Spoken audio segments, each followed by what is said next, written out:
Hola a todo el mundo, a todos, a todas. Él prefiere que a la medida que vaya hablando, que podéis introducir las preguntas, que no esperemos hasta el final. O sea, que lo haremos de manera progresiva, si os parece. Ok, Voilà, c'est bon.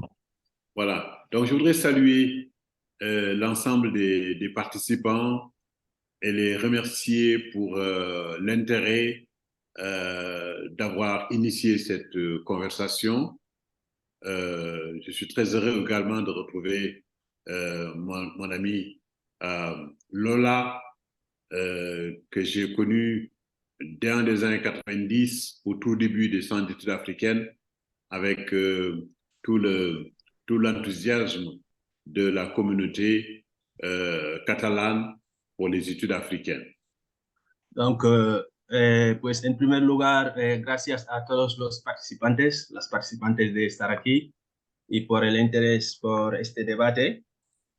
Y en segundo lugar, también estoy muy contento de poder volver a ver a mi colega Lola, que había conocido en los años 90, cuando empezaron a poner en marcha el Centro de Estudios Africanos y toda la labor que han ido haciendo para la sociedad catalana en su momento.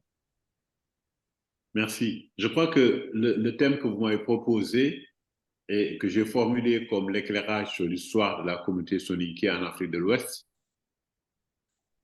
Yo creo que, gracias, el tema que es de vuestro interés y que yo he puesto este título Une compréhension de ses es, origines pour es mieux comprendre son passé. aclarar un poco la historia de la comunidad soninké del África del Oeste, una comprensión de sus orígenes. Voilà, donc c'est une quête sur les origines, une quête sur l'identité et en même temps un point à partir duquel on peut vivre sa globalité. Por lo tanto, para mí es como una búsqueda en sus orígenes, en sus identidades y en la búsqueda de ser uno mismo. Voilà, la présentation obéit à un objectif qui est de partager avec vous euh, l'éclairage, de jeter la lumière sur l'histoire de la communauté soninké en Afrique de l'Ouest, sa particularité, et discuter avec vous de ces éléments, et vous aurez à infirmer ou confirmer ce que j'ai dit sur la communauté soninké. Por lo tanto, el objetivo sería dejar muy claro la particularidad o los orígenes de esta comunidad. Desde aquí podéis estar de acuerdo o no estar de acuerdo en lo que iré diciendo, pero que al menos nos permite empezar a reflexionar en relación con la comunidad soninke. Voilà, donc tu peux progresser, Victor. Cambiamos de Japo. Voilà, donc une, une, une, une projection sur cette partie de l'Afrique, du Sénégal, et nous verrons que ce n'est au-delà du Sénégal, il y a aussi la Mauritanie, il y a le Mali par rapport au niveau de l'Afrique. Donc, nous situons au niveau de l'Afrique de l'Ouest, de l'Afrique de l'Ouest. Por lo Et tanto, sí. Perdón. oui. Allez-y, s'il vous plaît.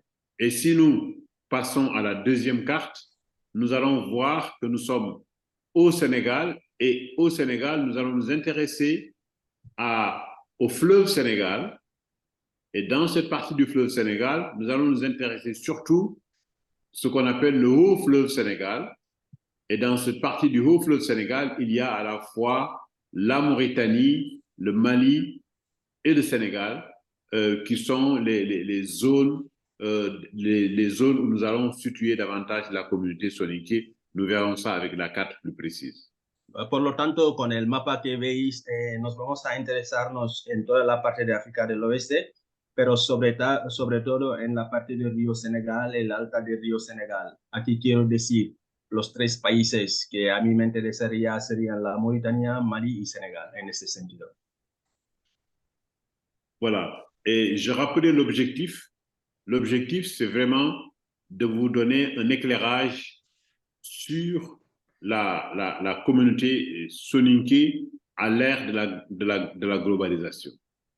Por lo tanto, decía antes, el objetivo sería aclararos, dejaros claro o daros ideas de la comunidad soninké en la era de la globalización. Voilà, et il y a le plan, la présentation va suivre 2 points. Hein. Un premier point sur un premier point sur la communauté soninké. Je pense que vous pouvez progresser.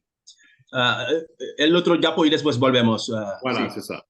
Voilà, donc la deux parties. La première partie, c'est vous présenter la communauté. Et comme j'ai dit, cette communauté est façonnée par sa situation géographique et son histoire. Pour comprendre véritablement la communauté soninké, c'est la géographie et l'histoire qui vont pouvoir permettre de comprendre ça. Ça, c'est la première partie de la présentation.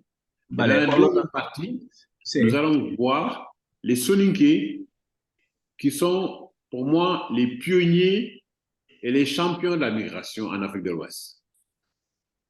Vale, por lo tanto, para entender lo que voy a decir un poco, lo haré en dos partes. La primera parte sería la comunidad soninké moldeada por su situación geográfica y histórica. Es importante explicar esta comunidad desde estos dos puntos, lo que sería la geografía y la historia, por un primer lugar. En la segunda parte, yo hablaría de los soninké como pioneros y campeones de las migraciones o de la migración. Voilà. Donc, la première partie, c'est comment la communauté est façonnée par l'histoire. Et en introduction, je voudrais vous constater deux choses. Premièrement, les soninké occupent une place exceptionnelle dans l'histoire de l'Afrique de l'Ouest. Ça, c'est vraiment le premier point. L'histoire exceptionnelle. Le rôle. Pourquoi? Parce qu'ils ont fondé l'un des empires les plus anciens en Afrique de l'Ouest. C'est l'empire du Ouagadougou, que les anciens voyageurs arabes appelaient Ghana, ou le pays de l'or, ou le Ngalam. N'est-ce pas? Alors, c'est très important parce qu'on oublie souvent que c'est ce Ghana qui a été un pays qui a fait la fierté de l'Afrique, dont le nom a été récupéré par la Gold Coast à partir des indépendances pour changer le nom de Gold Coast en l'appelant Ghana. Donc, le Ghana actuel est un emprunt du nom de l'empire du Ouagadougou, qui s'appelait à l'époque le Ghana, parce que le Ghana est un symbole de la prospérité et de la grandeur de l'Afrique. C'est la raison pour laquelle Kwame Nkrumah a choisi de remplacer Gold Coast par le Ghana. D'autant plus que le Ghana, Ouagadougou, était aussi le pays de l'or, le pays du Ngala. Ok. Docteur Fall, peut-être un peu plus pour que je puisse organiser le discours aussi, c'est me permettre de parler peut-être un peu moins pour que je puisse traduire, peut-être, si c'est possible. D'accord. Ok, donc il disait, decía antes que lo que decía, ¿no? De la comunidad moldeada por los soninké por su situación geográfica, decía, por eso el primer punto les llaman soninké porque han tenido un lugar excepcional en la historia del África del Oeste. ¿Por qué? Porque han fundado uno de los primeros imperios, los más ancianos en África del Oeste. Es el imperio de Ouagadougou, que eran estos antiguos viajeros árabes llamaban Ghana, ¿no? Ghana significa el país del oro, le llamaban también el Galam, ¿vale? Este nombre también se llamaba Gold Coast. Gold Coast porque Ghana simbolizó la prosperidad de África en su momento, ¿vale? Por eso, Kwame Nkrumah, ¿qué dice Kwame Nkrumah? Oui, que Kwame Nkrumah a choisi le Ghana pour remplacer Gold Coast par le Ghana. Exactamente. Voilà. Por lo tanto, Kwame Nkrumah en su momento cambió el nombre de Gold Coast y puso Ghana. Ya hay una palabra, creo. Ya alguien que iba a intervenir. Sí, sí. Yo quería preguntar, en la actual Ghana, si hay pueblos o comunidades grandes de soninques en la actual Ghana. En fait, il demande si l'actuel Ghana, s'il y a des villages ou bien des communautés soninké actuellement au Ghana. Vous savez, les Soninké sont c'est ce que les Soninké sont des champions de la migration. Donc, on a des Soninké, mais qui ne sont pas une communauté en tant que telle, qui ne constituent pas il n'y a pas une communauté de Soninké au Ghana en tant que tel, n'est-ce pas? Donc, il faut faire la différence entre le nom Ghana actuel dans les médias, qui signifie Gold Coast, qui remplace l'ancienne appellation de Gold Coast, et qui est situé, qui est un pays indépendant en Afrique de l'Ouest, frontalière avec le Burkina Faso, la Côte d'Ivoire, le Togo et autres, et Ouagadougou,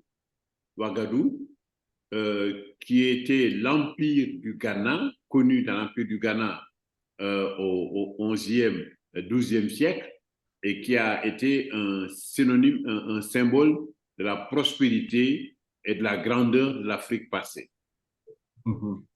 Bueno, decía que en la actualidad, es importante saber que los soninques son campeones en temas de en viajar en su momento. Entonces es importante disociar o diferenciar el actual Ghana o Gold Coast en su momento, que tuvo fronteras o que tiene fronteras con Burkina Faso, Togo, Costa de Marfil. Vamos a hablar lo que sería Ouagadougou en su momento como imperio que en el siglo XI, XII.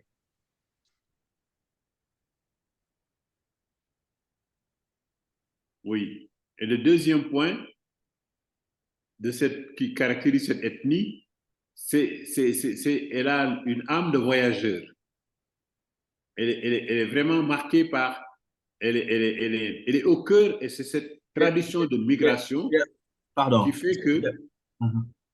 qui fait que cette ethnie a construit une diaspora régionale, continentale et même mondiale.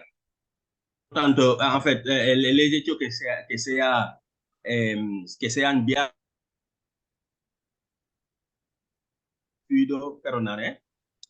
el hecho que sean una comunidad que viaja mucho, campeones en temas de migración, han ido constituyendo una diáspora regional, continental y de hecho mundial. D'accord. Donc, c'est ça que je voulais dire en introduction. Nous allons commencer la première partie. Es lo que quería decir en la introducción. Ahora pasaremos en la primera parte. Alors, et dans cette partie, il y a deux idées que je développe. La première idée, c'est la position géographique. Montrer la position géographique et la caractériser en tant qu'elle est une communauté à cheval sur 3 pays, et voire 3 cultures. Ça, c'est le premier point. Et ensuite, la deuxième partie, c'est ça. Oui. Ok, allez-y. Oui, et la deuxième partie, ce sera de vous montrer ce passé de gloire qui va inspirer Kwame Nkrumah pour adopter le royaume, le nom Ghana.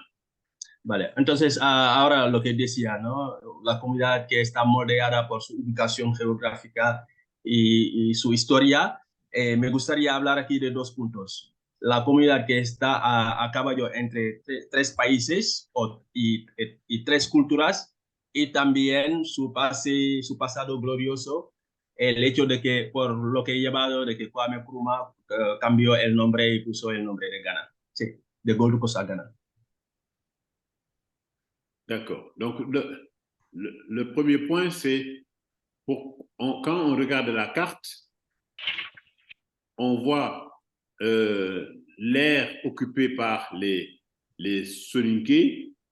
On voit bien que nous sommes à cheval sur le Sénégal, la Mauritanie et le Mali. Por lo tanto, si miramos el mapa, vemos la edad que estuvieron los Soninke. Estamos en los tres países, lo que decía antes, ¿no? Mauritania, Mali Mali y Guinée. Et je voudrais poser la question à mes collègues en regardant la carte. Qu'est-ce qu'ils en déduisent comme constat de la carte?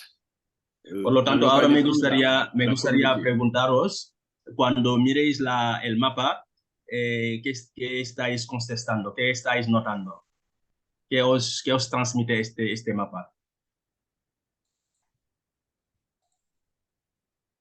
Jenabu, después Miriam y Bamari. Bueno, hola a todos y a todas. Bueno, a mí lo que me transmite este mapa es primero que, bueno, hay dos cosas que me transmite. Uno, que las divisiones coloniales, ¿no? En el sentido de que o sea, es que el imperio de Ghana está ubicado en diferentes países que podríamos ver actualmente. Y segundo, de que hay una parte del imperio que se ubicaba en el desierto. O sea, como la frontera entre lo que mal llaman la parte más desértica y el principio de la parte o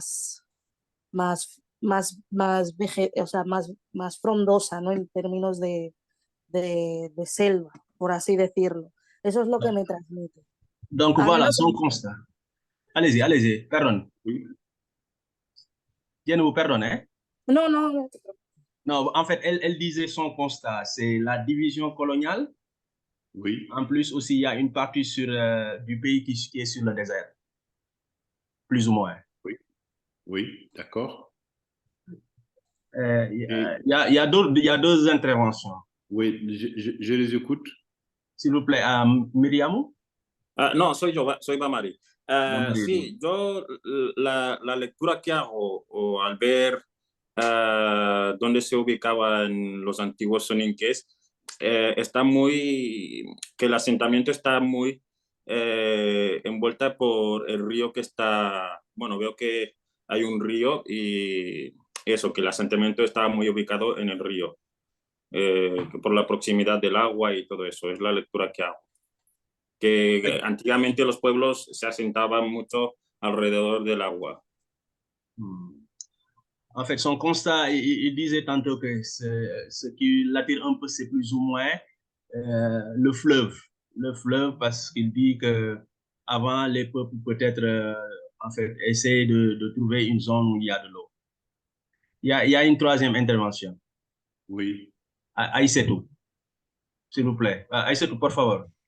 A mí algo que me llama la atención es que estaba bastante extenso en Mauritania y que, bueno, en naranja parece que está en los Soninques, en la parte de Mali. Entonces, a mí lo que me transmite es, primero, porque no consigo diferenciar realmente si en la parte amarilla y en la naranja está presente todos los soninques. Y también lo mismo que estaban preguntando Jenabu y Mari, que normalmente la gente se asienta donde está, pues por así decirlo, los ríos. Pero claro, la zona de Mauritania, antes de que avanzara la desertificación, antes era rica en pasto, pero es que no veo tampoco por ahí ríos, entonces me llama bastante la atención. Bon, elle disait que, en fait, ce qui l'impacte un peu, c'est la grandeur de la Mauritanie. Et puis, elle n'arrive pas à différencier la partie jaune de la partie rouge, si ça représente le Mali ou bien un peu la zone du fleuve. Elle n'arrive pas à dissocier ces deux parties. C'est ça, c'est chaud, non?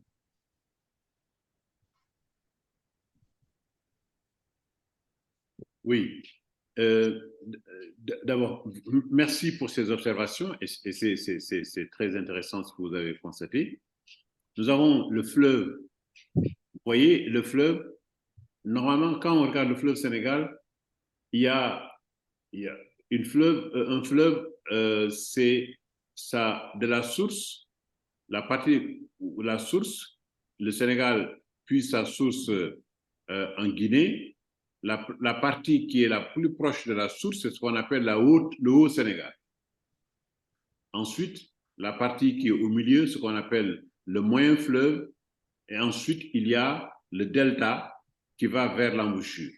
Donc, si nous regardons la position des Soninké par rapport au fleuve Sénégal, c'est dans la partie haute, dans le Haut Sénégal.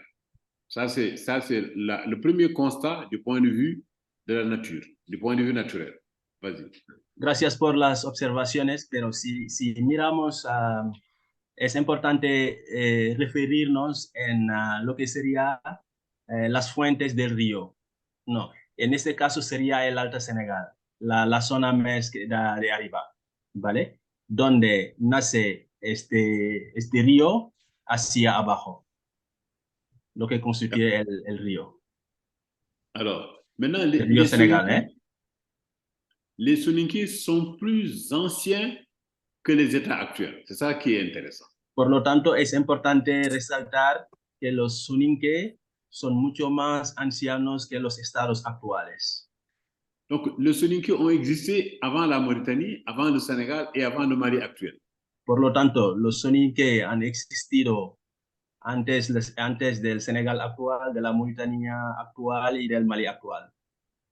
Alors, quand on regarde maintenant l'implantation, c'est-à-dire là où vivent les Soninké. Ahora, si miramos dónde viven, su ubicación, dónde viven los Soninké. Alors, donc, on voit qu'il y a une partie au Sénégal. Vemos que hay una parte en el Senegal. Une partie en Mauritanie. Una parte que viven por la Mauritania. Et la plus grande partie se trouve au Mali. Y la parte más grande viven por Mali. Et donc, quand on va examiner plus tard le niveau, le nombre de ceux qui parlent la langue soninké, on se rendra compte que le plus grand nombre se trouve au Mali. Por lo tanto, después, y cuando iremos para mirar el nombre de personas que hablan soninké, ya notaríamos que la gran parte viven en Mali. Mais ils ne sont pas seulement au Mali. Avec la diaspora, ils sont partis aussi au Niger. Et on se souvient de l'ancien président Tandian, qui est soninké d'origine. Por lo tanto, notaremos que no viven solamente en Mali, sino también habrá una parte que vive por Níger. De hecho, lo podéis saber porque tuvimos un presidente, bueno, hubo un presidente en Níger que se llama Tanja, que es de origen soninké. Monsieur Fall, il y a une personne qui va intervenir. Je crois que c'est... En fait, maintenant c'est... Sí, gracias, Babacar. Es una pregunta, ya que estamos hablando sobre el origen de los soninques y eso, y no sé si se va a tratar más adelante. La pregunta es que el origen histórico de los soninques, porque se habla mucho que la historia, casi toda la historia africana es oral, y es eso, si el doctor sí ha podido contrastar si los soninques tuvieron un origen egipcio, de la antigua egipcia. Donc, il demandait si l'origine des Soninké vient d'Égypte? Est-ce que l'origine des Soninké vient d'Égypte? Oui. Oui, bon, ça c'est... Vous savez, la plupart des ethnies islamisées font remonter leur origine en Égypte ou en Arabie Saoudite. Sí, podemos decir eso porque más o menos la mayoría de las etnias musulmanas en general pueden tener su origen en Egipto. ¿Egipto de quel côté? L'Égypte pharaonique Ou bien ou l'Arabie Saoudite. o Arabia Saudita. Voilà. Ça, en Afrique de l'Ouest, la plupart et ça, ce n'est pas propre seulement aux Soninké, mais la plupart des ethnies Sí, la vont mayoría trouver de une las etnias généalogie tienen qui les su rattache origen en esta au prophète parte Mohammed. de Egipto o bien de Arabia Saudita en general. No solamente los soninké, pero va más allá de los soninké, dice. Maintenant, si on regarde, on regarde les travaux des chercheurs, Ahora, on si miramos trouve qu'il y a eu las une migration. investigaciones, Il y a eu une migration des populations de l'Égypte à ha habido travers unas migraciones vers la partie ouest de l'Afrique. Donc, il y a une des, longue migration desde des Egipto, populations. hacia una parte en la parte del oeste de África. Voilà, et c'est justifié par une sorte de parenté au niveau dans l'analyse des langues, le parenté linguistique. Eso se ve, se nota en los parentescos que hay en las lenguas. Voilà, donc c'est vraiment encore une question ouverte, une question sur laquelle Por lo on tanto, continue. es una pregunta abierta, una pregunta que vale la pena indigar y investigar. Sí, hacía esta pregunta porque seguramente que el doctor ya habrá leído la tesis del profesor Sheikh Anta Diop, que habla mucho sobre los orígenes de las etnias del África del Oeste, que incluso los Wolos, los Pulars, incluso los Soninques tienen un origen faraónico. Y es eso, quería saber si había más evidencias. Bueno, ya he ido explicando sobre todo en la lengua, que ha habido una ruta migratoria de egipcio aquí. Incluso se habla mucho del término Kemet, que también se habla de la tierra negra, y era eso, contrastar un poco si el doctor nos podría ampliar un poco más sobre estas evidencias y eso, En fait, entender un poco nuestra historia.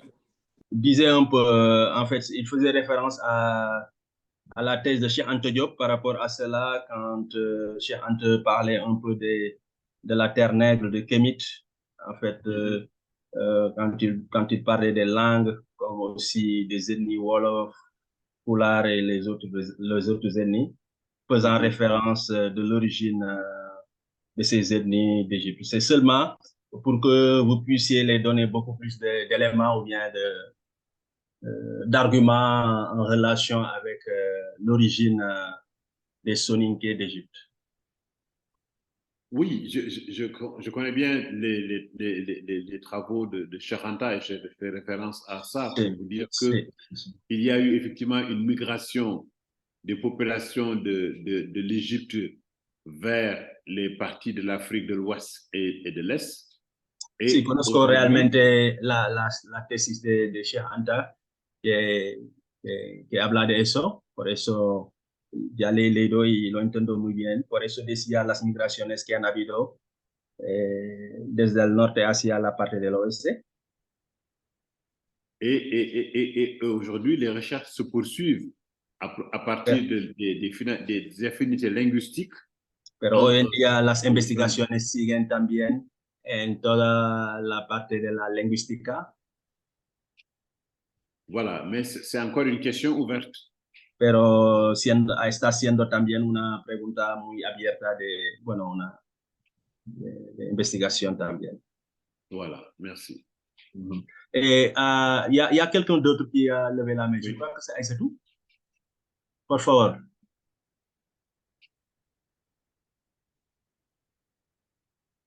Aïssatou? Se me oye que tenía el micro apagado, perdón. Sí, sí, ahora sí.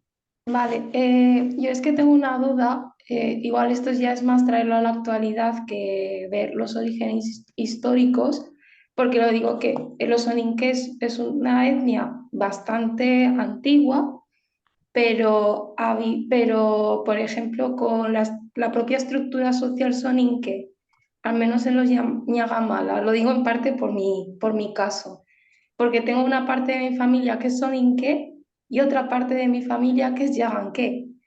Entonces, es por comprender, porque sé que los soninques es una etnia de origen mandé y que muchos mandés son lo mismo, pero lo digo en parte también por comprender también, al menos, ese subgrupo étnico que son los yaganqués. En parte también lo digo porque mi apellido, Callajé y Maganera, no es propiamente soninque, pero mi familia habla soninque, pero tengo otra parte de mi familia que habla yaganque. Entonces, mm, todavía sigo sin comprender realmente mis orígenes porque no tengo un apellido que sea puramente soninque, aunque hable soninque. Ok, en fait, elle a des doutes en relation avec son origine, hein, en fait parce qu'il y a une partie de sa famille qui sont soninké, mais il y a une autre partie qui sont djahanké. Donc, c'est juste savoir euh, comment elle peut comprendre réellement cette différence entre ceux qui sont soninké et celles qui sont djahanké. C'est réellement, il y a une différence. Non, il y a Djahanké et Soninké sont du grand groupe des Mandés. Decía, Djahanké como soninké pertenecen en el gran grupo de los Mandé. Voilà, du Mandé. Du Mandé, Et, del Mandé. voilà. Et maintenant, les différentes ethnies se Por lo sont tanto, installées los sur des diferentes terroirs différents. étnicas. Pardon, j'ai pas écouté la dernière partie. Oui, non, j'ai dit chacune de ces ethnies se sont installées sur des terroirs différents. Cada una de estas etnias ha ido ocupando un sitio en ese espacio, en su ubicación. Voilà. Donc, elle est le reflet du brassage culturel. Eso es el reflejo del mestizaje, digamos, en la zona. Voilà. Qui fait que les ethnies se marient. Lo que hace que han habido matrimonios entre las etnias. Voilà. Et effectivement, nous pouvons appartenir à 2 ou 3 communautés. Por lo tanto, podemos pertenecerse a 2 o 3 culturas o etnias diferentes en ese sentido. Y una última pregunta, entonces, ¿cómo se puede comprender a familias que son de origen yaganque, pero que hablan soninque, pero tienen una tradición, es decir, un lada que no es propiamente yaganque, sino digo que no es propia yaganque, sino soninque? Y lo digo porque esa peculiaridad lo he visto en mi familia, porque yo tengo origen yaganque, pero el lada, la tradición que se coge es la soninque, no la yaganque. Y hay otra parte de mi familia que coge ese lada que es yaganque, entonces es un poco también por comprender también ese mestizaje, porque yo soy producto de ello. Donc, elle disait qu'elle n'arrive pas à comprendre, ou bien elle aimerait comprendre qu'il y ait des familles yahanké, ok? Des familles yahanké qui parlent soninké. Oui. Ou bien des familles soninké qui parlent yahanké. Elle n'arrive pas à comprendre, à dissocier et cela parce qu'elle elle est issue de ce mestissage. Oui. Et elle ne comprend pas pourquoi des familles yahanké tirent vers ce qui est soninké au lieu de tirer ce qui devrait être le soninké. Ce qui est le yahanké. Effectivement, en fait, en fait, des familles yahanké, mais qui parlent soninké, par exemple. Soninké. Oui, oui, parce que certaines ethnies certaines ethnies pratiquent, on le verra, pratiquent plusieurs langues. Et en fonction des activités économiques, en fonction des conditions de vie, une langue est plus parlée par les autres. Vale, dice que hay familias, etnias, bueno, en vez de hablar yahanque, hablan soninke. Eso tiene que ver con las actividades económicas o su ubicación, lo que hace que hablan de una lengua o la otra. Eso sí, sobre todo depende del lugar también de ubicación y de todas las actividades que han ido articulando en una zona determinada. Et les Soninké sont une communauté plus large que les Djahanké. Les Djahanké sont... En fait, dice también que los Soninké es una comunidad mucho más amplia que los Djahanqués. Voilà.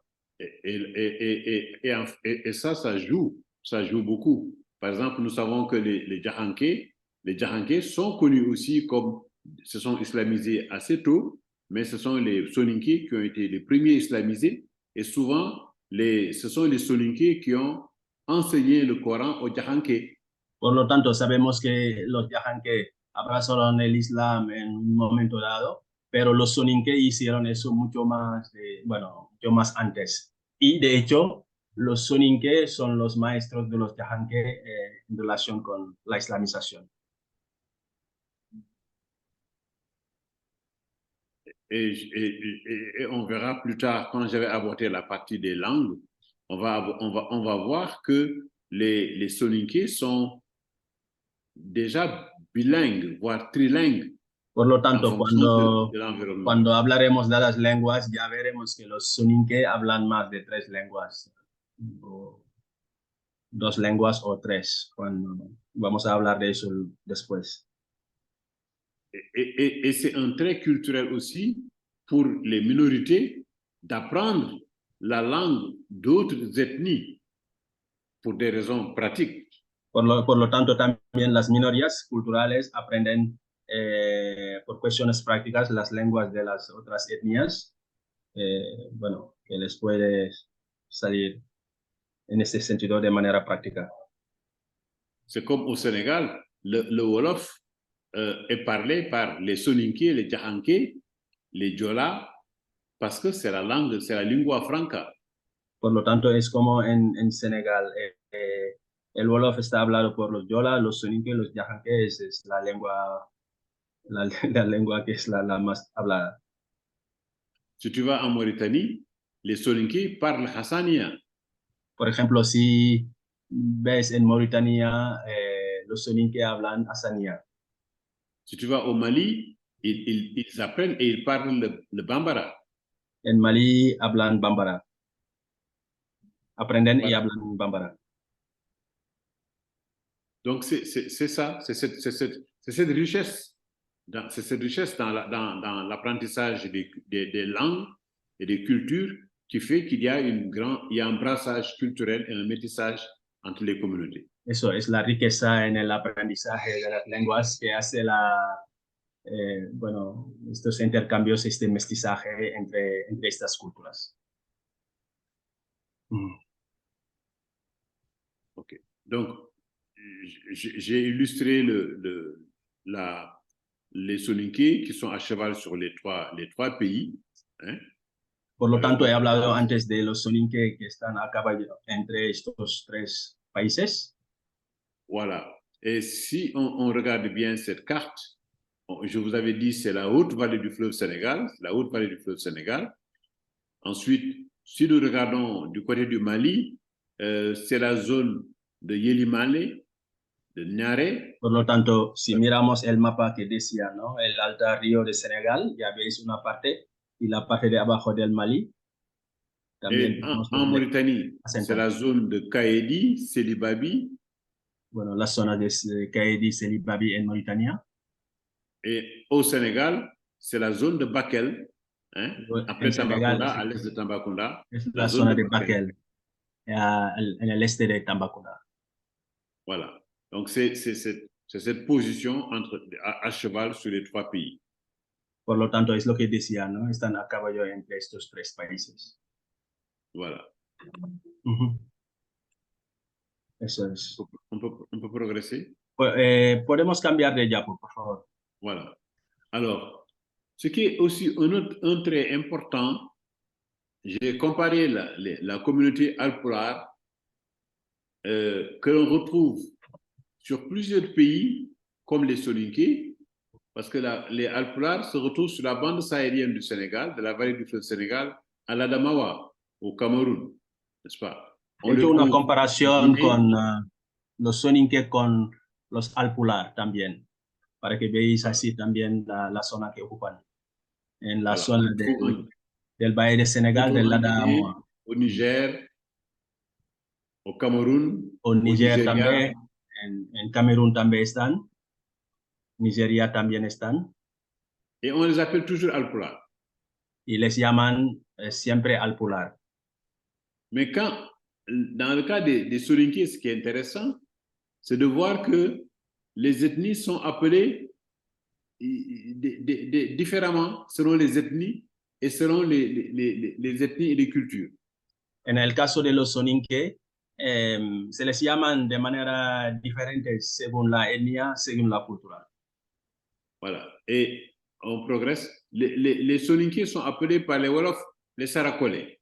Por ejemplo, los Soninké están llamados para los Wolof, les llaman Sarakolé.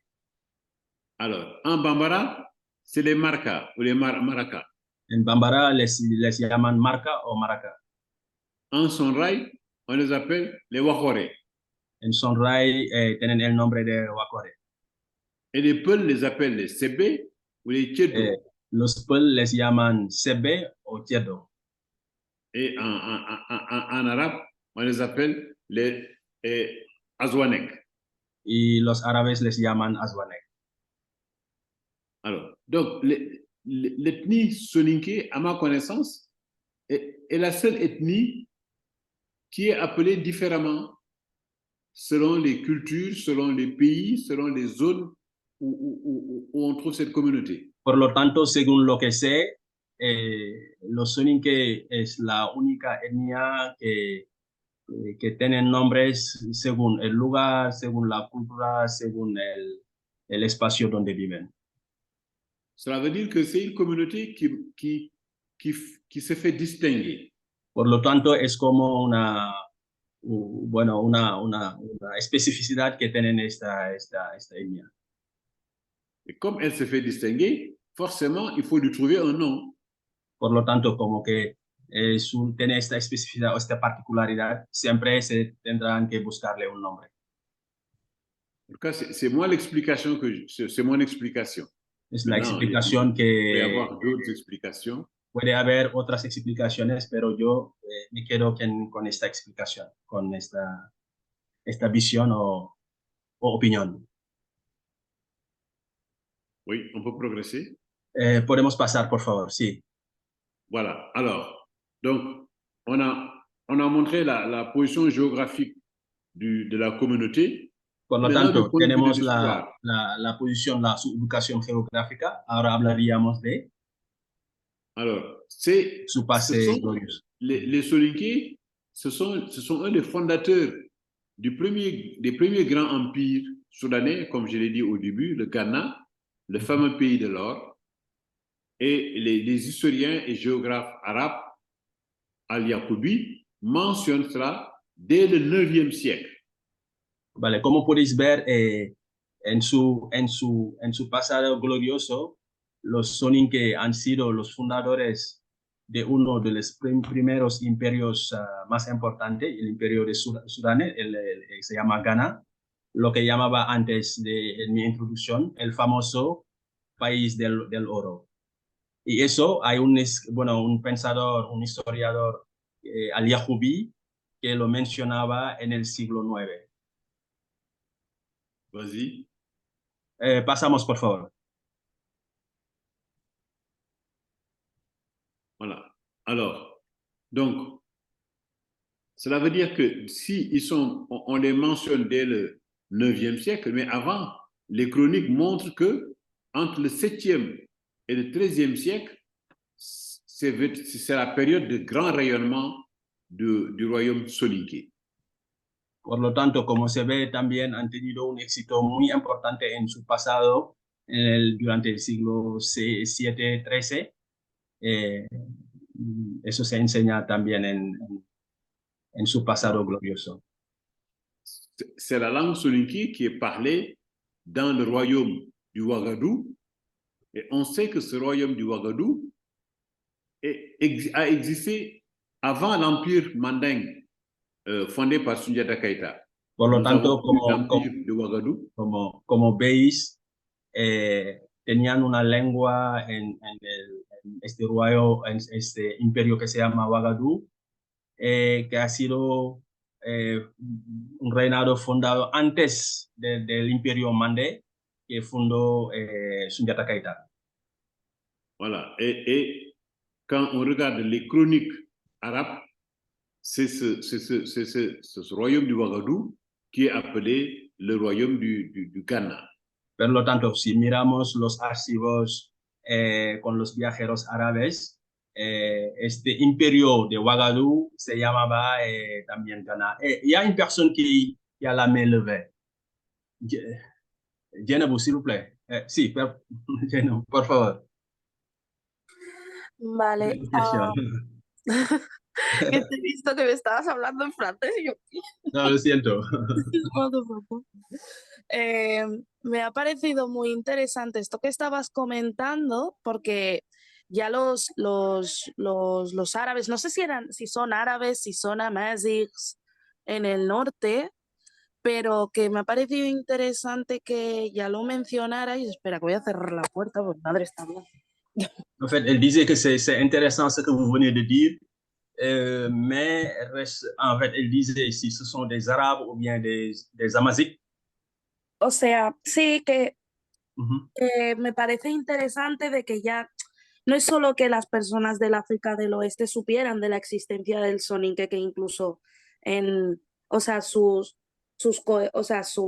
las personas con las que vivían en su época de otros lugares del continente tuvieran conocimiento de que ahí había un imperio, ¿no? Pero mi pregunta es que aunque hay historia escrita por parte de historiadores árabes, a mí me pica la curiosidad saber si en esa época habían historiadores soninqués o de otros grupos mandés que podamos poder acceder a esa bibliografía, porque yo personalmente me dedico al tema de la investigación. En fait, ¿c'est bon? Sí, ya está. ¿Ya? Sí, ya está. Era esa la pregunta. ¿Hola? Crec que s'ha quedat bloquejat. Crec que el Bai s'ha quedat bloquejat.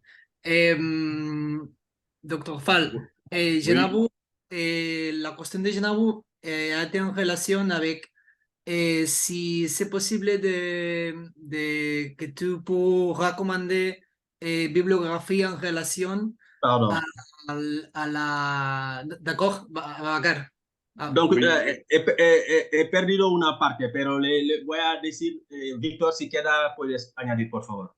En fait, sa question, elle aimerait savoir si en réalité on parle, il y a des voyageurs arabes qui ont écrit sur l'histoire des Soninké, mais elle aimerait savoir s'il y a des Soninké, des historiens Soninké qui ont écrit aussi leurs histoires. Est-ce qu'il y a une bibliographie dans ce sens? C'est ça? Oui. ¿He dicho algo? Oui, il y a le travail de professeur Ablaye Bathily. Sí, tenemos la faena o la labor que ha hecho el profesor Abdoulaye Bathily, qui a fait le Ngalam, le pays de l'or. Qui a écrit sur le Ngalam, qui a escrito algo sobre Ngalam, el país del oro. Moi, je crois qu'elle faisait référence au temps, l'histoire. S'il y avait, comme les Arabes qui voyageaient, est-ce qu'on a eu aussi des Soninké qui ont voyagé ou bien qui ont écrit leur propre histoire? Oui, non. Là, 13e siècle. Là, on n'a pas, pour cette période, on n'a pas des sources parce que D'accord. Les sources qu'on a, les sources arabes, par exemple, sont les premières sources dont on dispose. Parce que Bueno, les decía que Européens vont venir las après. primeras fuentes de esta bibliografía que hemos tenido hasta ahora en el siglo VII o XIII han sido de los viajeros árabes, no de los soninké. No ha Ce sont habido. les plus anciens. Por lo C'est les tanto, sources les las plus anciennes. fuentes, las más antiguas han sido de los viajeros árabes. Ce sont les sources les plus anciennes parce qu'elles sont on les a avant.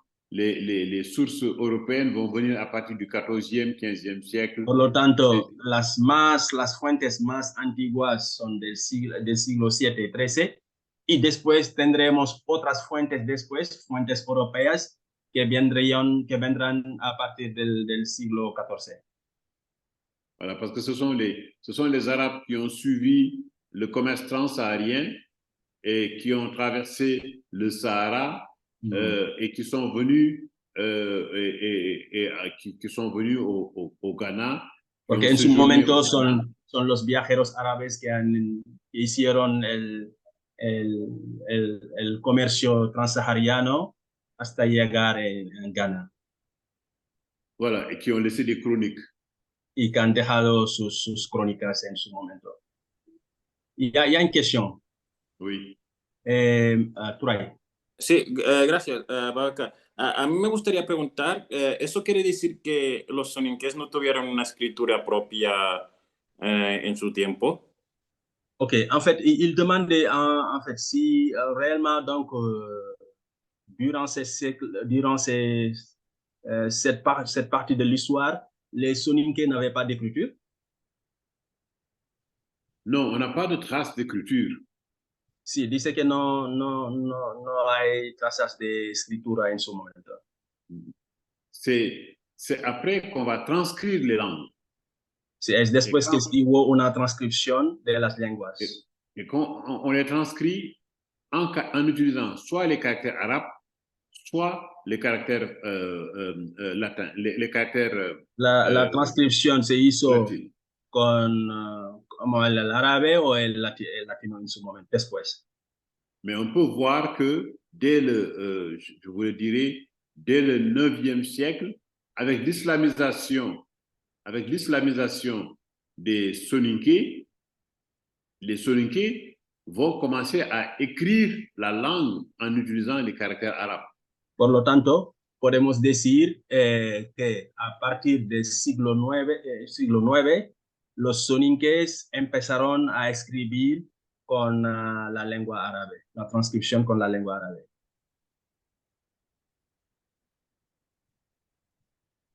¿Ok? Oui, on avance. Seguimos. Voilà. Et la capitale de ce royaume du Ghana, de Ouagadougou, c'est Kumbi Salé. Kumbi. Por lo tanto, lo que decía, la capital de este reinado, que es Ghana en su momento, tuvo la capital que era Kumbi Salé. Kumbi, et qui se trouve dans le sud de la Mauritanie. Kumbi, que está en el sur de la Mauritania. Et c'est pas loin, ce n'est pas loin de la frontière malienne. No está lejos de la frontera de Mali. Voilà, et il y a des villages de Nara et Gumbo. Alrededores tenemos pueblos como Nara y Gumbu. Voilà, c'est donc dans cette zone de la frontière malienne et mauritanienne où se trouvent les restes de la capitale de Ouagadougou. Por lo tanto, en la zona de Mauritania y Mali, donde podéis encontrar los restos de la capital, bueno, de este país que decía que es Ouagadougou. Les recherches archéologiques las investigaciones arqueológicas nos han permitido tener estos conocimientos. Voilà. Donc, c'est ça qui est important à prendre en considération. Et comme on l'a vu, pendant longtemps, les soninké ont été dominés par les mandingues au regard de la place de la population. plus après les Mandingues, ce sont les Dougleurs de la Jomar qui les ont islamisés. Et Por lo tanto, on va retrouver les Soninké à partir de la deuxième moitié du 19e siècle qui vont dominer la région du Haut-Sénégal. sí, sí, por lo tanto, en la historia hay que tener en cuenta lo que decía, ¿no? Que los Soninké han sido dominados en un primer momento por los Manding, Mandingos quizás, y después han sido dominados para los Fular, los Fular de El Hadji Omar, y notamos en la segunda mitad del siglo XX los Soninké, teniendo su hegemonía en la parte del Alta Sénégal. Oui, vas-y, progresse. Et puis nous avons, avant de revenir à Dramé, c'est vous rappeler que nous sommes toujours que cette partie du fleuve Sénégal, entre 1659, c'est-à-dire la date où les Français sont présents et créent la ville de Saint-Louis, et 1840, c'est la date où l'arachide a commencé à se développer au niveau du Sénégal. Le fleuve Sénégal reste un lieu intense d'échange, de commerce et en même temps un espace disputé avec la présence française. La présence française se dispute avec le pays soninké. Bueno, hay que entender que este río Senegal que os estoy hablando, entre 1659 y 1840. 659, ¿por qué? Porque en el momento que se fundó Saint-Louis, la primera capital de Senegal, y 1840 es el inicio del cultivo del cacahuete en la zona, ¿no? Era una zona comercial, una zona de muchos conflictos por la presencia francesa. Voilà. Et ça explique, vas-y, progresse. Podemos pasar. Voilà, ça explique que, je rappelle ici que les Soninké sont islamisés depuis le 10e siècle et à partir du 19e siècle, il y a la grande figure Soninké, Mamadou Lamine Dramé, qui est né en 1840 et qui est mort en 1887, et qui est le célèbre marabout soninké, qui a véritablement lutté contre la colonisation française dans le Haut-Fleuve à la fin du 19e siècle. Por lo tanto, como os decía antes, ¿no? La islamización de este pueblo soninké ha sido en el siglo IX y es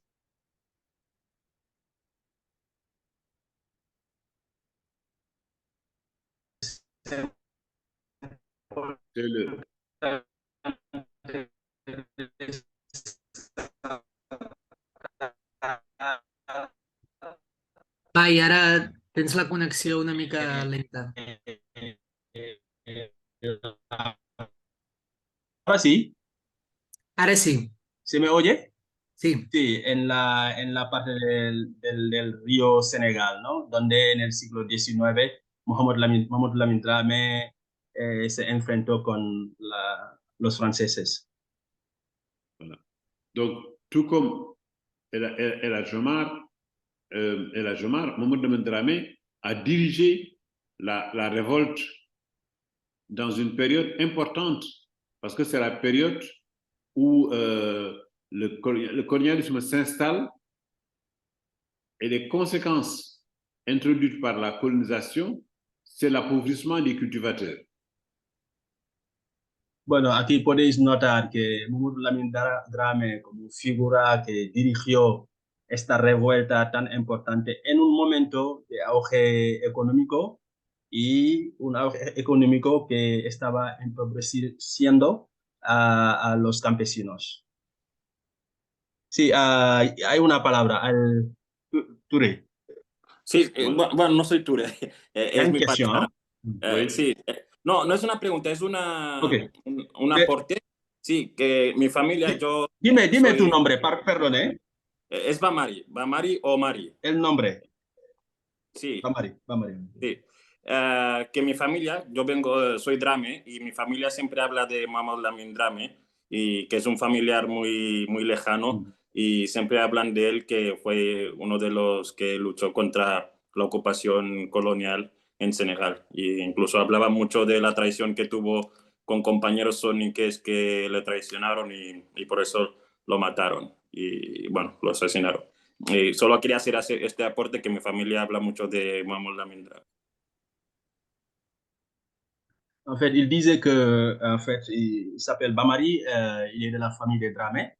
Donc, on a beaucoup parlé au sein de sa famille de cette figure emblématique, hein, Mamadou Lamine Dramé, toute la lutte qu'il a eu à faire pour un peu donner en fait la dignité au peuple soninké. Donc, c'est important de le dire, hein, comme il fait partie de cette famille Dramé. Oui. Non, c'est très. En fait, en plus de la trahison qui a mené à sa mort aussi. C'est ça, c'est ça. C'est avec Moussa Molo qui s'est opposé à Malamine Dramé et qui a Ha soutenu habido les una Français. otra figura que se opuso a Mamadou Lamine Dramé, que se llama Moussa Molo, en su momento también. Voilà, qui s'est opposé et qui a appuyé les Français. Y que este Moussa Molo apoyaba a los colonos en su momento, los colonos franceses. Voilà. Ça nous rappelle toujours que non, souvent, non, les Africains sont victimes des autres Africains. Eso nos recuerda siempre que los africanos son víctimas de sus propios hermanos. Et si Mamadou Lamine Dramé, son insurrection n'a pas réussi, c'est parce que Alpha Molo, le guerrier Peul, s'est allié aux Français contre Malamine Dramé. Por lo tanto, si Mamadou Lamine Dramé no ha tenido éxito en su lucha, es porque Alpha Molo, Moussa Molo, ayudó a los franceses, a los colonos.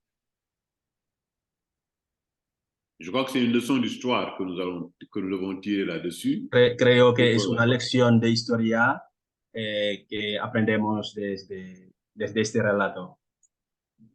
L'Afrique réussira si nous sommes capables de construire la solidarité entre nous. África tendrá éxito si somos capaces de solidarizarnos y luchar para el cambio. On a deux personnes qui veulent intervenir. On a peut-être Djainabou, après Aïssatou. Aïssatou, Djainabou, por favor.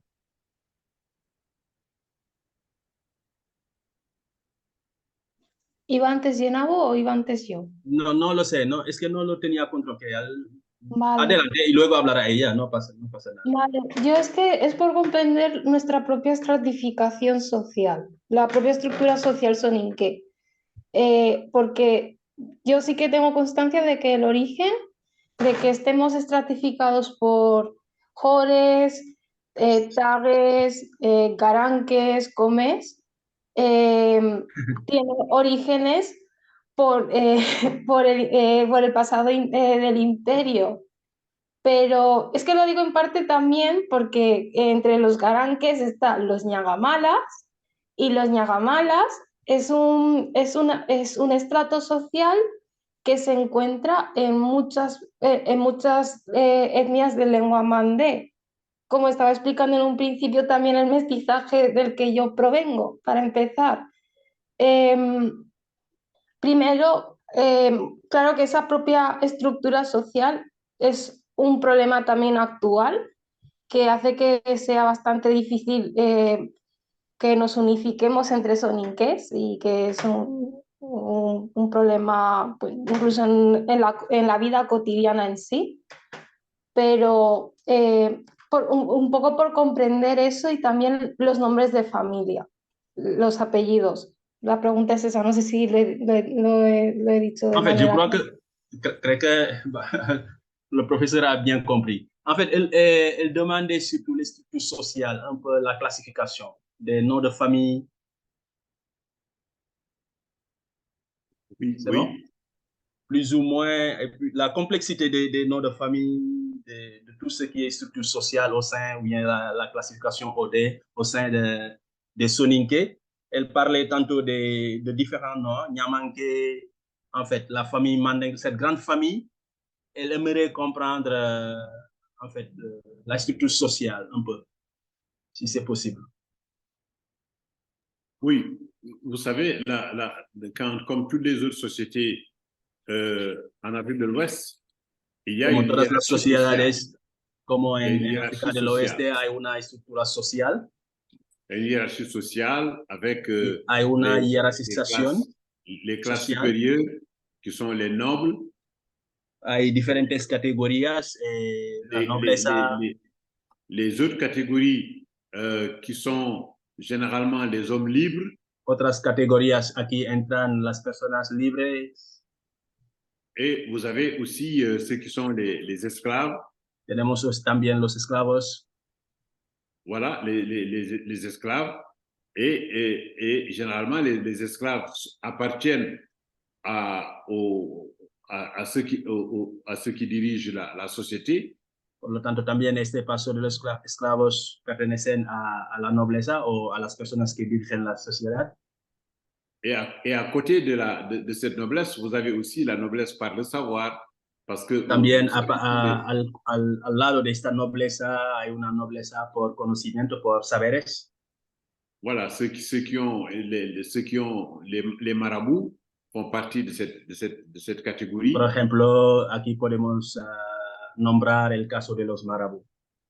Vous avez aussi les castes, les griots, les artisans. Tenemos aquí también los griots, los que llevan la palabra. Voilà, et certaines catégories sont déterminées par leur nom. Determinadas categorías se refieren en su nombre familiar, ¿no? Lo que hace las estructuras.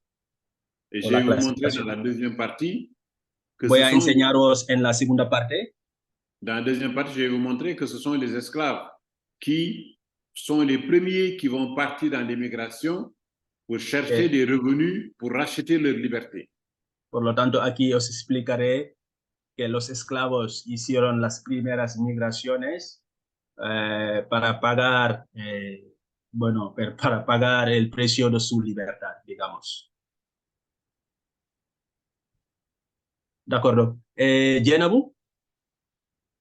Sí, estoy aquí. Mi pregunta iba más para allá con el tema que estaba comentando a nivel histórico. Y yo lo que sí que es verdad, como mujer soninké, me gustaría saber qué impacto han tenido las mujeres o si hay figuras femeninas que hayan sido relevantes en la historia soninké, porque se habla mucho de la historia soninké a nivel general. Sí ya cuesta, ¿no?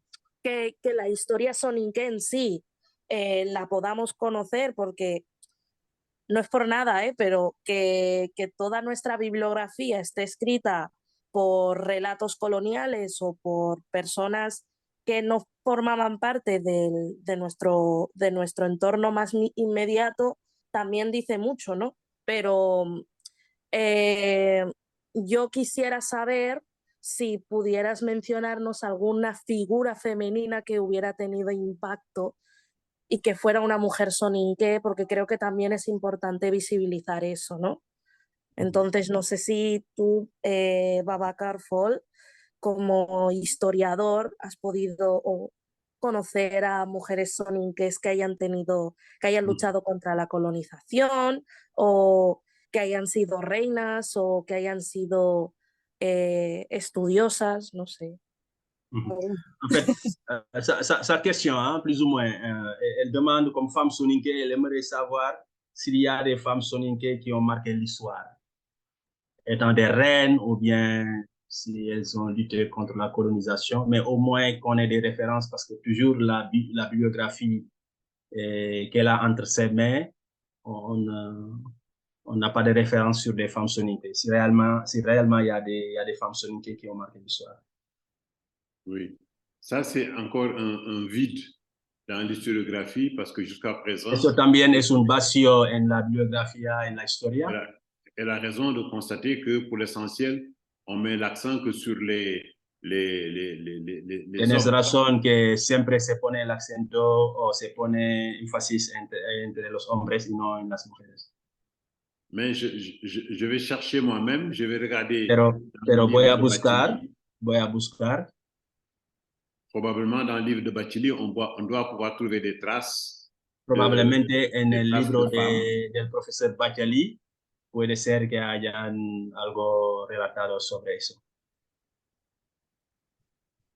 Donc, okay. Oui. Ya, ¿c'est bon? ¿Llenamos?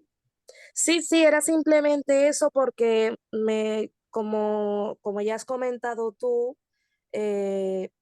Babacar, que es un vacío que nadie parece ser que le importe. Y no me creo que no existiera al menos un par de mujeres soninques que hicieran algo, ¿no? C'est vrai qu'elle dit qu'il y a un vide, mais peut-être il serait intéressant d'essayer de voir s'il y a au moins une femme soninke qui a marqué l'histoire. Peut-être ce serait possible. Ok. Bueno, como dice él, buscará y nos dirá. D'accord. Okay. Nous allons passer à la deuxième partie. On a une question. On a une main levée là. Sadi?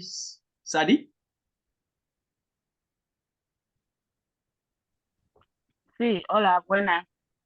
Buenas. Hola, gracias al profesor por asistir y a todos, en primer lugar. Yo solo quería preguntar si yo quiero saber más sobre la historia de Soninke y estudiar más, ¿en dónde podría encontrar dicha información? Y bueno, y también si están traducidas en el español o algo. D'accord. Ok, elle demandait, en fait, après les remerciements, elle demandait si elle aimerait un peu approfondir, apprendre un peu plus sur la communauté soninké. Donc, elle disait où est-ce qu'elle peut trouver la bibliographie. Peut-être s'il y a quelque chose en espagnol aussi, si c'est possible. Oui, en espagnol, je vais regarder. Je vais regarder ce qui est disponible en espagnol et je vais partager ça avec vous après. Sí, dice que va a ver lo que está disponible de bibliografía en español y la compartirá con ustedes. Vale, gracias. Bai, en cuestión, Bai, tenemos que pensar que son ya casi las 5:30 y en principio teníamos 1 hora y media para Okay. la charla, ¿vale? Se lo digo al profesor. En fait, professeur, on avait juste de 16h à 17h30. En fait, ce serait peut-être 14h, 16h30 au Sénégal. Donc, plus ou moins, on a 5 minutes pour terminer. Oui, il n'y a pas de problème. On va passer rapidement. Moi, j'ai voulu qu'on ait une discussion la plus interactive possible. Je vais vous résumer la deuxième partie. De acuerdo. Ok, decía que no hay problema, ha querido que sea una discusión interactiva. Ahora hará un resumen de la segunda parte y ya está. Voilà. La deuxième partie, c'est vous expliquer pourquoi les soninké sont les pionniers et les champions de la migration. Es explicaros por qué los soninké son los pioneros, los campeones de la migración. Alors, la première chose à comprendre, c'est qu'à partir du 19e siècle, le travail agricole, qui était la plupart du temps effectué par des esclaves, a commencé à donner moins de ressources. Les esclaves qui travaillaient et les esclaves captifs, parce que dans chaque famille noble et chaque famille d'hommes libres, il y avait des captifs qu'on appelait des captifs de case. Et ce sont eux qui assuraient les tâches de production. Vale. Alors, es importante entender, bueno, es importante entender en el siglo XIX con el trabajo agrícola han habido esencialmente bueno, que hacían este trabajo eran los esclavos. Cada nobles, cada familia de la nobleza tenía personas aquí, lo que llamaba aquí, lo que llama captivos de casa, que hacían este tipo de trabajo para estas familias. Ok, avance, je traduis en même temps. Voilà. Alors, la production artisanale, ce sont les classes inférieures, ce sont les griots, et ça va commencer à disparaître progressivement à partir du XXe siècle. Et les Soninké, particulièrement ceux qui sont les premiers qui sont partis, sont les esclaves qui sont partis et qui ont suivi les bateaux pour aller travailler à Saint-Louis ou s'employer dans les bateaux comme lapto pour gagner de l'argent et revenir racheter leur liberté. Bueno, es lo que decía antes, ¿no? Resumido, de manera resumida. La producción artesanal lo hacían unas determinadas personas, sobre todo los esclavos. Eso se ha ido reduciendo durante el siglo XX porque muchos de ellos han ido a trabajar en los barcos hacia Saint-Louis y volvieron para un poco comprar su libertad, pagar su libertad, ¿no? Alors, donc, ce sont eux qui sont partis et à partir de la culture de l'arachide, à partir de 1848, c'est le début de la culture de l'arachide, on a supprimé l'esclavage et la migration est le moyen pour les jeunes captifs de gagner de l'argent et de racheter leur liberté. Por lo tanto, lo que decía antes, ¿no? Después de la colonización, con el cultivo del cacahuete en el siglo XIX, muchos de estos esclavos o de estas personas han ido a migrar para volver ganando dinero y volver a pagar el precio de su libertad. Donc, c'est le début de la migration et la migration apparaît comme attractive pour les jeunes. Quand les non-captifs ont vu que les captifs allaient gagner de l'argent et revenir, les non-esclaves ont été attirés parce que, comme on le voit dans les travaux de Manchel, François Manchel, les migrants gagnaient 5 fois plus de ressources que l'agriculteur qui est resté dans la vallée dans la haute vallée. Donc, por lo tanto, como dice Manchel en sus trabajos, la migración ha sido como un atractivo en que permitía a la gente que hicieron migración ganar 5 veces más de lo que hacían la agricultura del cacahuete en su momento. Por lo tanto, ha sido una atracción para los que no eran captivos, digamos. Voilà. Donc, c'est ça qui fait que les jeunes migrants, ils vont soit comme lapto, où ils sont des matelots, et en dehors, vous savez, avec la période de l'agriculture, il y a 6 mois de sous-emploi, parce qu'on cultive durant la période de la saison des pluies ou durant la période de la décrue des fleuves.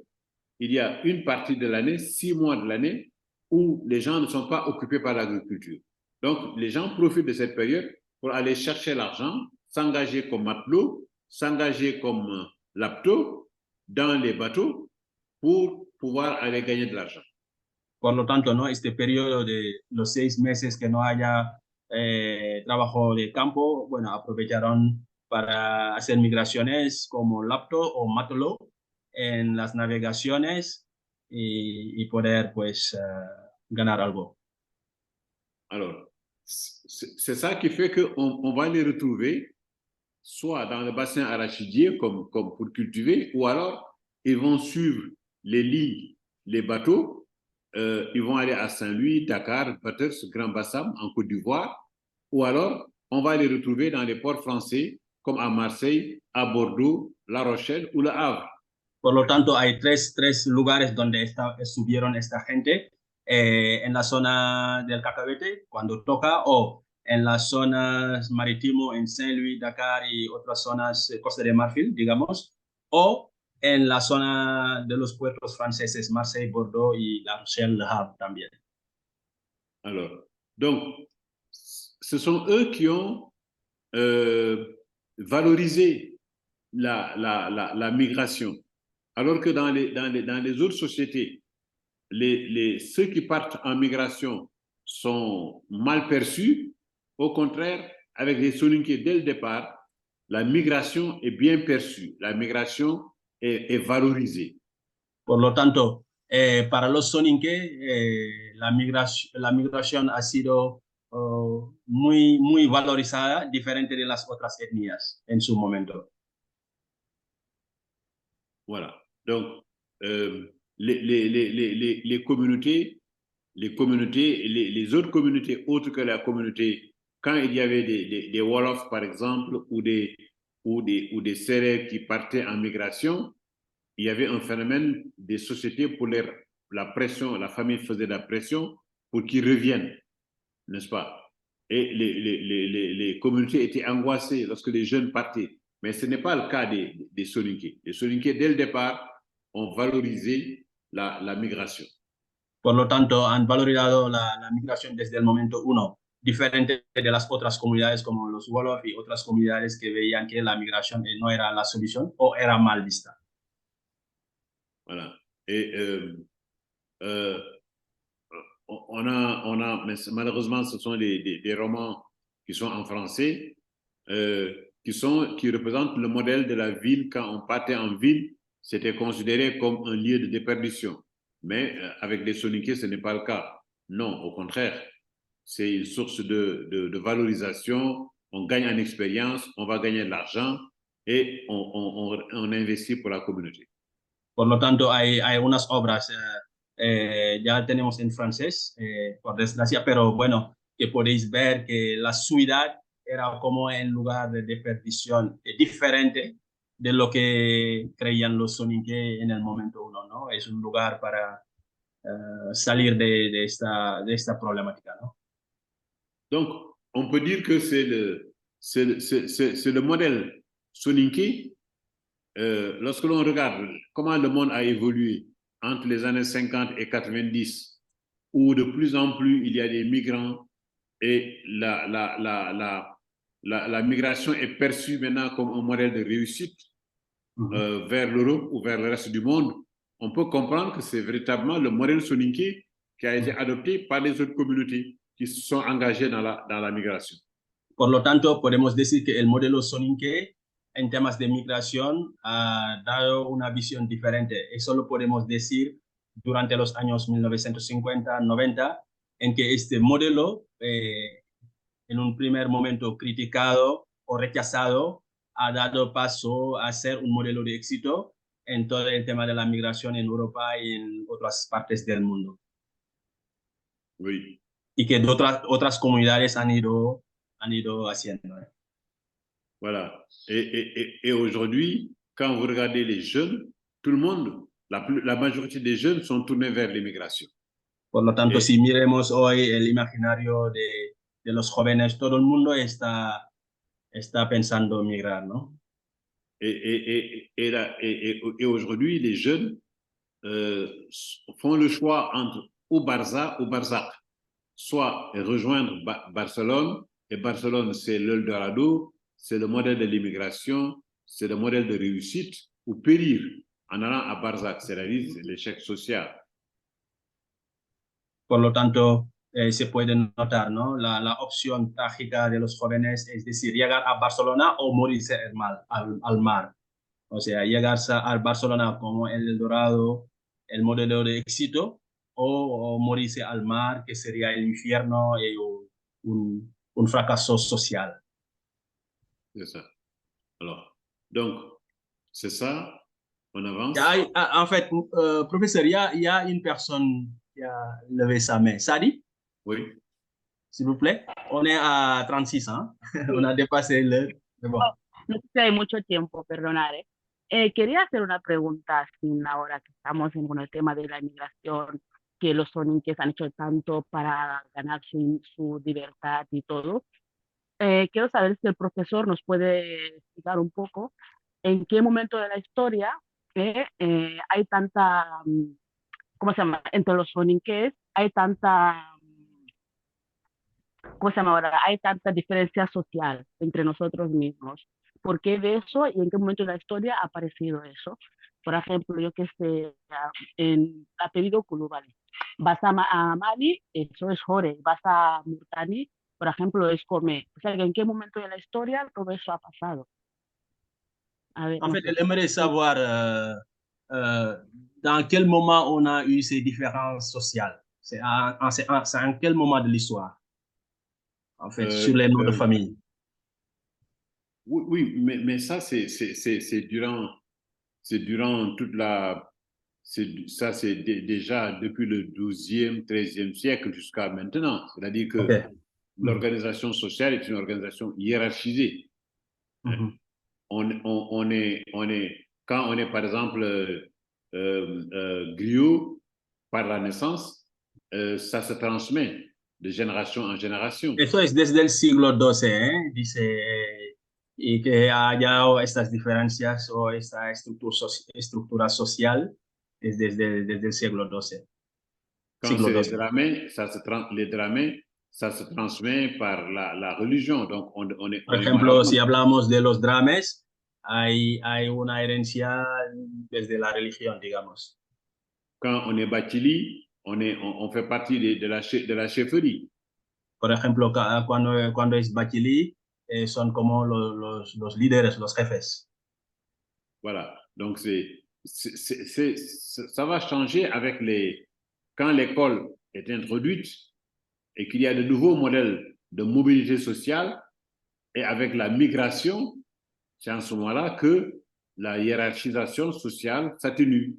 O sea, eso hubo un cambio cuando se introdujeron la escuela, el modelo escolar, y luego, pues, cuando ha habido las migraciones, como decía antes, que esta estratificación ha tenido un cambio, digamos. Et on a constaté même que, par exemple, lorsque la communauté soninké se retrouve en France, dans les foyers, ils ont tendance à reconstituer la hiérarchie sociale. Es verdad también, una vez que la comunidad soninké vuelven a estar juntos, por ejemplo, en Francia, en París, en los foyers, las zonas donde viven, tienen tendencia a reproducir la misma estratificación social. Mais avec l'école, avec les nouvelles occupations en France ou même dans les villes, ça a tendance à changer, le rôle change. Sí. Por lo tanto, en el modelo escolar y también las migraciones ha habido unas tendencias a unos cambios. Je crois qu'on a plus de temps, mais il y a une main levée. Il y a une personne Voilà. qui veut intervenir. Je ne sais pas qu'est-ce qu'on peut faire. Non, Victor, qu'est-ce qu'on fait? Si, moi, ça ne me gêne pas qu'on continue encore quelques minutes, qu'on termine. Victor. Sí, yo daría prioridad ahora a que se hagan estas dos intervenciones que quedan y luego podemos cerrar. De acuerdo. Decía, no, vale.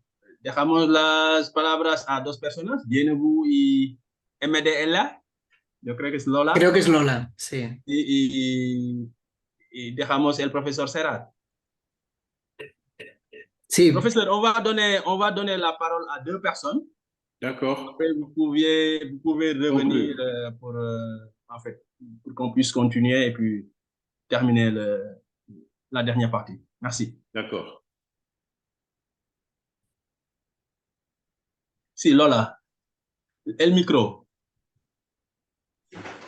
Me estáis preguntando a mí porque bajé la mano, porque como habéis estado comentando, que comprendo francés, que queda muy poco tiempo, si dais prioridad a la presentación o a las preguntas.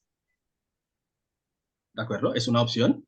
Vale, entonces por eso bajé la mano, porque como estaba viendo de que las preguntas están comiendo tanto tiempo, he dicho, bueno, pues ya me Pero resuelvo.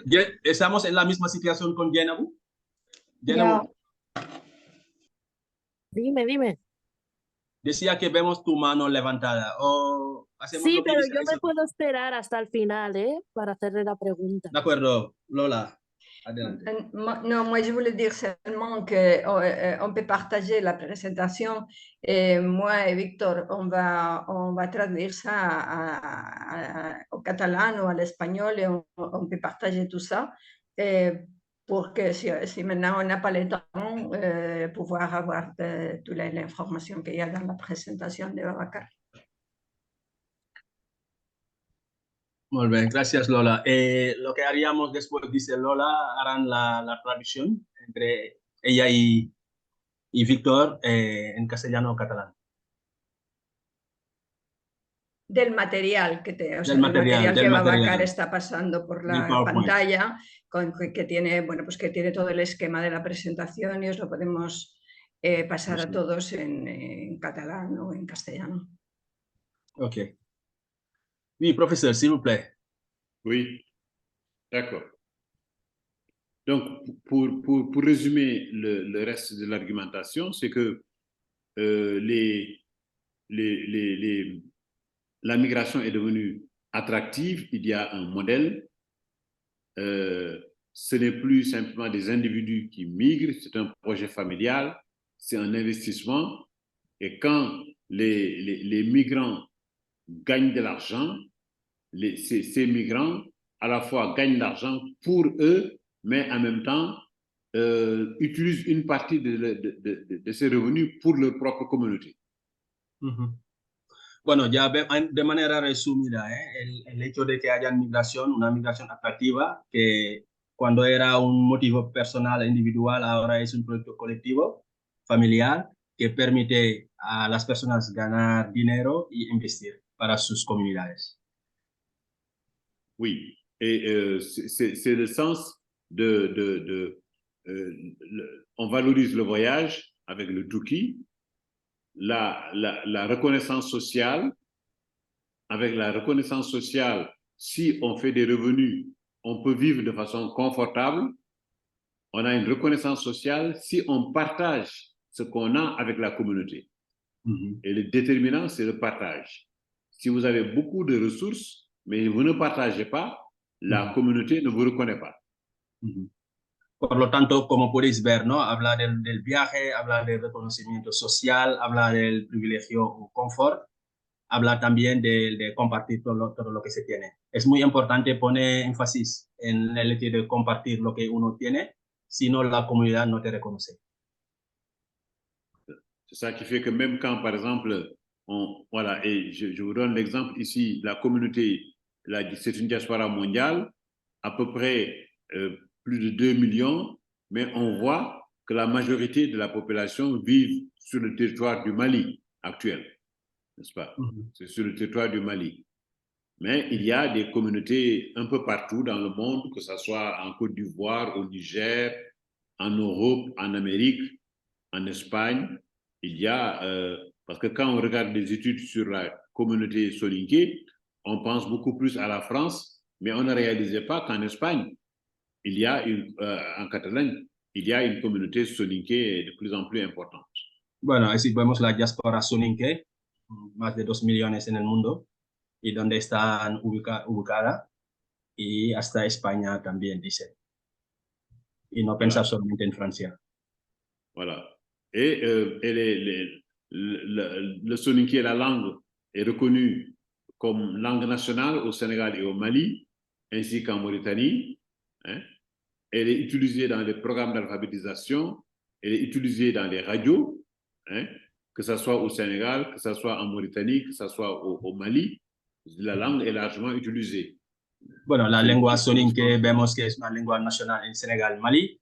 Está utilizado como lengua de alfabetización y también en las radios, ya vemos en las diferentes zonas, CAI, Mali, Mauritania y Senegal. Oui, voilà. Alors, mais comme vous avez vu, la langue, le soninké est minoritaire dans les pays où il est parlé. C'est ça qui fait que il y a toujours, les soninké parlent toujours une seconde ou une troisième langue. Les soninké parlent toujours Wolof, Manding, comme Hassania ou Djahanké, parce que c'est la caractéristique quand on est dans une langue d'une ethnie minoritaire, on apprend la langue de la majorité. Por lo tanto, lo que decía antes, es, la comunidad es minoritaria en todos los países que acabo de decir, por eso tienen siempre una segunda lengua. en este caso el Wolof en Senegal, Mali, Bambara, Hassania en Mauritania o Mandeng en el oeste de Gambia. Alors, et cette communauté, on la retrouve. Elle se regroupe dans des associations culturelles ou associatives, à la fois dans les lieux où elle vit, que ce soit en Espagne, que ce soit en France, mais elle reste ouverte sur le monde, dans le milieu d'accueil. Exacto, bueno, como podéis ver, es una comunidad que combina un poco la parte cultural asociativa también donde estén en sus lugares de migración y estar abierto en lo que sería el mundo. Una gran capacidad de adaptación, digamos. C'est ça. Et si je la compare avec les Diola, par exemple, c'est une des questions qui ont été posées par les jeunes avant. Si je la compare avec les Diola, par exemple, où au Sénégal, il y a la crise casamançaise, il y a une crise d'identité depuis déjà plus de 30 ans. Je fais la différence entre il y a une différenciation entre les Soninké et les Diola en Casamance. Le pays soninké est exposé à la péjoration climatique, à la crise de l'agriculture, n'est-ce pas? Et ça qui fait que les gens partent, les gens quittent, n'est-ce pas? Il n'y a pas beaucoup de gens qui viennent loger dans un pays soninké. Au contraire, c'est une terre d'émigration. Alors qu'en Casamance, il y a des ressources, et ce sont ces ressources qui attirent les autres populations et qui font que les populations qui habitent la Casamance se sentent frustrées par l'arrivée de nouvelles personnes, d'autres personnes qui confisquent les ressources nationales. Donc, como decíamos antes, ¿no? La comunidad soninké, cuando intentamos hacer una diferenciación con los Yola, la comunidad Yola, vemos que ha habido frustración por parte de los Yola porque la comunidad busca zonas para mejorar su situación. Eso se nota cuando el cambio climático, zonas donde hay crisis de la agricultura, el cambio climático, lo que sea, es una comunidad que tiene tendencia a viajar. Y eso genera, pues, si hacemos una comparación con la comunidad Yola, crea conflictos o frustraciones. En el caso, en este sentido, en la zona de Casamance. Voilà.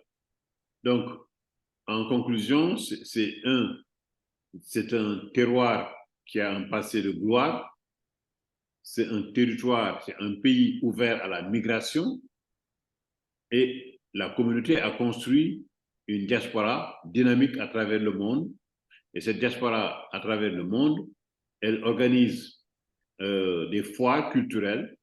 Il y a également, par exemple, il y a des journées culturelles biannuelles qui sont organisées entre les Soninké qui sont au Sénégal, au Mali, en Mauritanie ou en Guinée, qui se tiennent et qui constituent un dynamisme culturel. Bueno, para acabar, ya sabemos que han tenido un pasado glorioso. Es un país, el Soninké, bueno, una comunidad abierta a las migraciones. Es una comunidad que se ha construido desde la diáspora, una diáspora dinámica a través del mundo. Y también tenemos unas jornadas culturales bianual entre las comunidades Soninké en Mali, Senegal y Mauritania. Voilà. Donc, c'est ça, le Festival international Soninké, le FISO.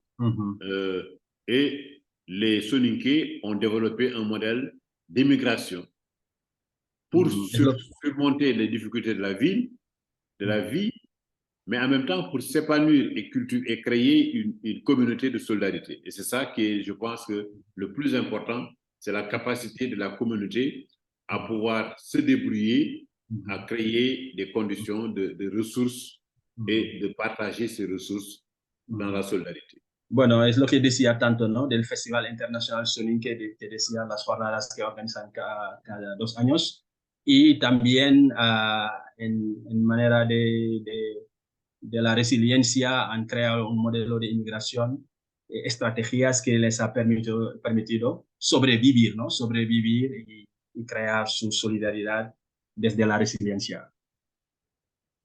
Voilà, je vous remercie. S'il y a encore quelques questions, on peut Muchísimas gracias y si hay una pregunta podemos ir cerrando. Bueno, yo sí que tenía una pregunta, pero... ¿Hola? Sí, sí, sí. Andaban, Janabu. Vale, creía que no me escuchaba. Vale.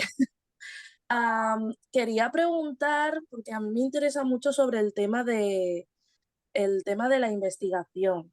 O sea, porque estuve buscando bibliografía sobre la población soninke, o te la explican un poco de manera, soy muy pesada con este tema, no pasa nada, con el que es muy planera, y he leído también artículos muy irresponsables, bueno, pero no solo de los soninkes, sobre los africanos en general.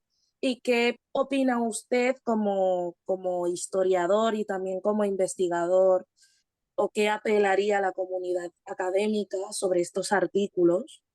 No sé si se podría. ¿Los artículos hablan sobre? Son artículos bastante irresponsables, no solo por parte de... Pero bueno, son artículos muy irresponsables, pero en general sobre temas de género, sobre temas de cómo se lee, perdón, a las poblaciones mandés y a las poblaciones soninkes en diáspora. D'accord. En fait, elle disait qu'elle est vraiment intéressée surtout sur les thèmes de recherche. Ça l'intéresse. Elle a eu à faire, surtout la population soninke, elle a eu à lire des articles irresponsables dans ce sens. Non seulement pour la communauté soninke, sinon les communautés en général. Donc, elle aimerait savoir votre opinion comme chercheur, professeur, sur quelle attitude adopter par rapport à ce qui, en fait, ce qu'on a comme information jusqu'à présent. Oui,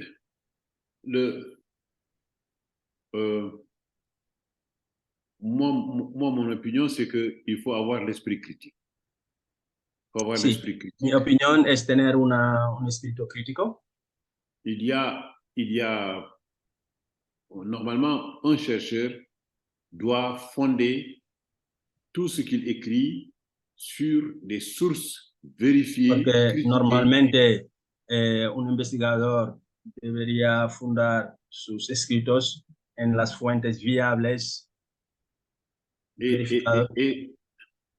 c'est cette approche critique qui doit être la position du chercheur honnête, scientifique, qui ne por lo tanto, bueno, se debería basar en la parte crítica honesta de poder llevar a cabo determinadas investigaciones.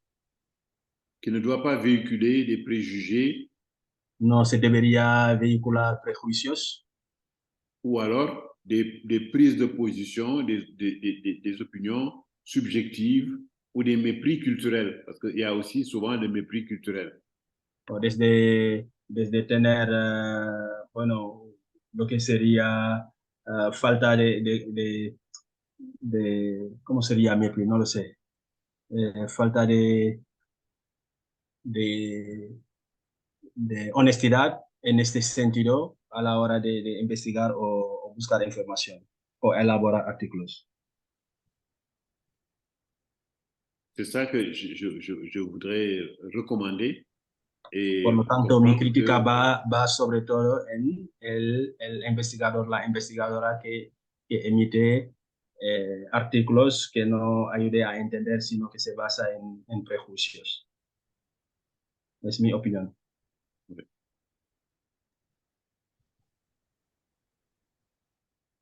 ¿Puede ser la última palabra? ¿Ahí está tú? Sí, yo que soy muy pesada con el tema de la estructura social porque es una de mis grandes obsesiones. Por una parte, lo que había comentado el profesor en un principio, los soninques cuando migran también tienden a reproducir la propia estratificación social y además nuestra estratificación social es bastante rígida. No hay posibilidad de movilidad, incluso si tú perteneces a un estrato que es inferior, pero pero aún así tienes, por así decirlo, un buen bagaje económico, socialmente, aún así no estás bien aceptado únicamente por pertenecer a dicho estrato. Eso se explica un poco también por cómo la diáspora intenta conservar su diferencia a la hora de irse fuera del origen. Y la otra pregunta es que esto lo he escuchado tanto por personas que están en diáspora y personas que están en origen. Las personas que están en origen piensan que la gente que vive en diáspora tiene como, por así decirlo, un estatus privilegiado de decidir libremente qué es lo que quieren hacer con su vida, cuando todavía te encuentras, pues, por así decirlo, con esa rigidez de no posibilidad de movilización únicamente por el nombre de tu familia, por pertenecer a una casta en concreto, y que además los soninques, incluso cuando migramos, no cortamos del todo lazos familiares con origen. Todavía seguimos hablando con los familiares que tenemos, tanto ya sea en Gambia, en Senegal, ya no únicamente por las remesas, sino incluso al volver. De hecho, recuerdo a mi tío abuelo que él antes de morir estaba diciendo: yo no quiero morir en Francia, yo quiero morir en mi pueblo. Y además murió en Dar es Salaam, además. ¿Cómo se puede explicar eso? Y también en parte lo que estaba comentando Yenabu, que muchos artículos que se hacen a la hora de investigar, sobre todo se habla de que, bueno, que somos una comunidad bastante endogámica, se hace bastantes prejuicios, pues, en cuestión de género a la hora de hablar sobre la estructura familiar, los roles de género, el propio estatus socioeconómico o incluso si tienes formación o no. Para empezar, que también existe un estigma que muchos soninques no alcanzamos, pues, por así decirlo, estatus de trabajos profesionales y cualificados. Pues es un poco también por saber qué es lo que opina el profesor. Ok, merci. Voy a resumir. Jainabu, antes el profesor ha hablado de mépris, es desprecio. Buscaba la palabra que no me venía. Para un investigador, ¿no? Tener desprecio hacia una comunidad determinada. En fait, professeur. Oui. En fait, elle a posé deux questions que je vais résumer un peu plus ou moins sur une structure rigide des soninké, qui, une fois en voyage, copie et colle la manière de vivre comme en Afrique peut-être. Ce serait ça, en fait, quand on parle de la diaspora. En fait, l'autre, c'est le statut de la diaspora en ce qui concerne les structures familiales, le fait de ne pas couper les liens avec les familles d'origine. Elle a donné un exemple d'un de ses parents qui disait que moi, je ne veux pas mourir en Europe ou bien quelque part, sinon je veux mourir dans mon village. En résumé, là, elle met l'importance des formes endogènes du vécu quotidien, sur tout ce qui est genre, sur tout ce qui est formation, sur tout ce qui est racialisation de ces différentes familles. Elle aimerait savoir votre opinion, plus ou moins, par rapport à cette rigidité, quand on parle de la communauté soninké. Merci. Oui, la communauté soninké, tout comme la communauté alpulaar, les Toucouleurs, sont perçues comme des communautés très conservatrices. Vale, dice que la comunidad soninke como la alpular están consideradas como sociedades muy conservadoras. Alors, donc, elles ont tendance à reproduire la hiérarchie sociale du pays dans l'immigration. Tienen tendencia a reproducir estas representaciones culturales en el país de destino. Si vous comparez par exemple avec les Moudou qui sont connus comme du Sénégal, la plupart des Moudou qui viennent du Baol sont mourites, sont identifiés mourites. Si comparamos con las otras migraciones, en este caso de gente que vienen de una determinada zona que llamamos los Moudou en el Baol, que les llamamos murit, et n'ont pas légitimé la hiérarchie sociale. No han legitimado estas estructuras sociales. Donc, il y a plus d'ouverture, Están más abiertos en ese sentido. Mais quant au sentiment maintenant de vouloir le sentiment d'appartenance au terroir et de retourner au terroir. Pero en ese sentimiento de pertenencia, de volver en el país de origen, en el lugar de origen. Ce n'est pas propre aux Soninké, ce n'est pas propre aux... No es algo exclusivo a la comunidad soninké. Par exemple, moi je suis du nord du Sénégal. Por ejemplo, yo soy del norte de Sénégal. Et à Dakar, j'ai été frappé par... J'ai vécu avec une famille qui sont venus à Dakar très longtemps et tous les enfants sont nés à Dakar et presque il y avait très peu de liens avec le village.